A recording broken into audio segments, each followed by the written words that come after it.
ஏண்டா ஒரு சோப்பு வாங்க மாட்டேன், எங்க சோப்பு போட்டு கரைச்சிட்டு இருக்கிற? நீ எங்க வாங்க போற? நீயே மாசத்துல 10 நாள் தான் வேலைக்கு போற, ஒன்ன சொல்லி என்ன பிரயோஜனம்?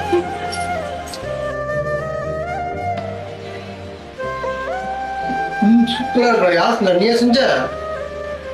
சூப்பரா இருக்குன்னு எனக்கு தெரியும். உன்னை தின்னுட்டு அப்படியே வை, எல்லாத்தையும் தின்னு தெரிச்சிடாத. அம்மாக்கு அப்பாவுக்கு செஞ்சு வச்சிருக்கேன்.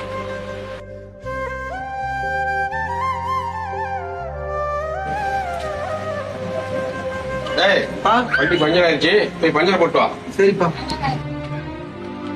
பா பஞ்சர் போட காசுப்பா. டேய் பஞ்சர் போட 100 ரூபா தான்டா, அது கூட உங்ககிட்ட இல்லையா? வெளியில போய் சொல்லிடாத, எல்லாம் காரி துப்பி போடுவாங்க. பொம்பளை பிள்ளை பெற்றிருந்தாலும் ஒரு பிரயோஜனமா இருந்திருக்கும். வீட்டு செலவெல்லாம் நம்மள மாதிரி பசங்கள்லாம் பார்த்துக்கணும்னு தான் நினைக்கிறோம். ஆனால் நினைக்கிற மாதிரி நடக்கிறது இல்லை. ஏன்னா வேலை அதுக்கேற்ற மாதிரி கிடைக்கிறது இல்லை. நம்ம லைஃப்லாம் எப்போ தான் மாறுமோ